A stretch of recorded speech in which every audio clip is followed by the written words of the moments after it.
authenticity is something that we look to achieve. I mean, it definitely stems from Saul's background, perhaps as a documentary maker, and the way he prefers to shoot and the team around him.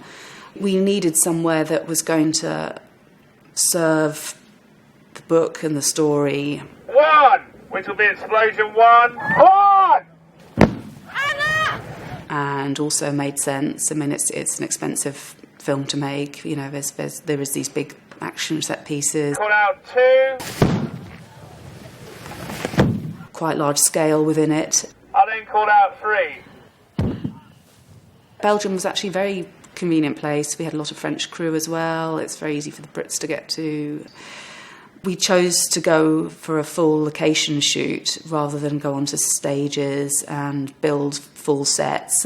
It does put strain on a production, but then I think, we had a very exacting crew. We did insist that we went to France to shoot the town and find a French town, and we've just found this extraordinary French town just over the border from Belgium.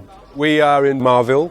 What's amazing about this town is that it was a very substantial town in the 17th and 18th century, and it's just gone downhill. So most of the plazas in towns of this size have shops and banks and stuff like that, and this place was pretty intact. When we first walked into it, it felt like a film set. What you'll see in the final film has got very limited CGI in it, so pretty much everything there is what actually exists, or some of our modification from Michael Carlin's team. It's a kind of crumbling, beautiful, atmospheric, almost Western town. There's one road in and one road out with an enormous church in the middle, and I think that gave us so much more scope. We could take up the whole town. So Michael Carlin, the production designer, was able to change quite a few things in the town, but the basic structure was there. We needed to create our own shops and our own Hotel de Ville that we can see here, and the wells and the fountains and things. Background action! And action! And we were able to shoot 360 in this place, rather than you get sometimes in period films, you don't have enough money, you can only film that corner. With this one, we could use our resources properly and see the whole place at all times, and that makes a massive difference. We ended up leaving quite a lot of the work that we did in Marville is still there now, so they wanted to keep some of the murals. They've actually chosen themselves not to put back some of the lampposts that were in the main town square and to keep it as it was. So it's nice to think that we've had a kind of positive impact on the environment. We've got a crane here which is going to release, 1,000 leaflets across the whole scene. And then everybody, I think, needs to be in that moment. We have to make sure that everybody has got enough things to be doing, is in the action beyond the specific actions for the whole of that period. Because the way that the camera's going to move is going to be two cameras, but the main camera is going to be following action that will have other people inevitably featured or in the background at any given moment.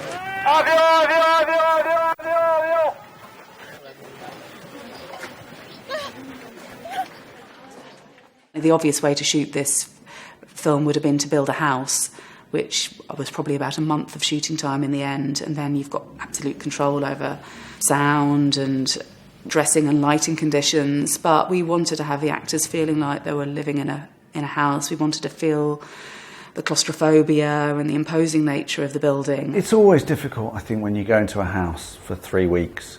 You can go a bit kind of stir crazy. The dynamics of it, obviously, shooting in a house for 3 weeks, can also create the kind of weird atmosphere that existed in the Angellier house. So I guess you hope that the intensity that you have while you're filming is also what you capture in terms of their relationships and the very different personalities of the actors involved, all put together in one room, in one scene, is going to help you create an atmosphere that feels very real and very effortless. And action.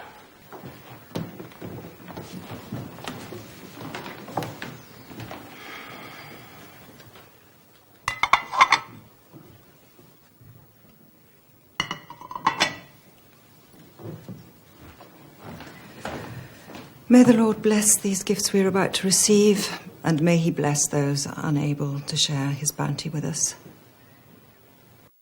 Guide them from danger. Amen.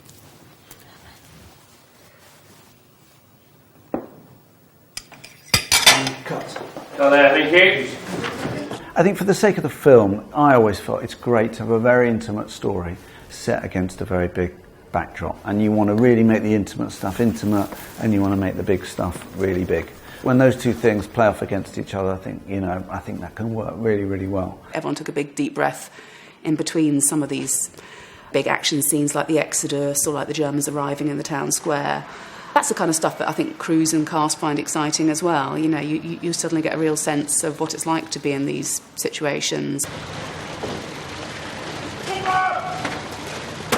Probably 50% of what we're seeing we got from the flea market in Paris. And also Veronique, the set decorator, bought masses of stuff for the Exodus that you can see behind us now in auctions and things like that. So we have a huge store just full of all sorts of junk and stuff that has just been gathered over a period of weeks.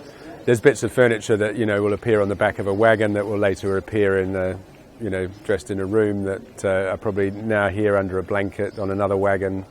So, there's a lot of recycling going on. The weather was extraordinary for the shoot. I mean, we were sitting there panicking in pre-production thinking, if we get a classic Northern European summer, we're done for. It was a heat wave in the year that the book was set. As it turned out, we did get a heat wave. So the film does look sunny, blue skies, stifling. You feel that kind of heady atmosphere of the romance, which is what we wanted to come through. So we were extremely lucky. I think some of our extras were less lucky. We had a few German soldiers keeling over.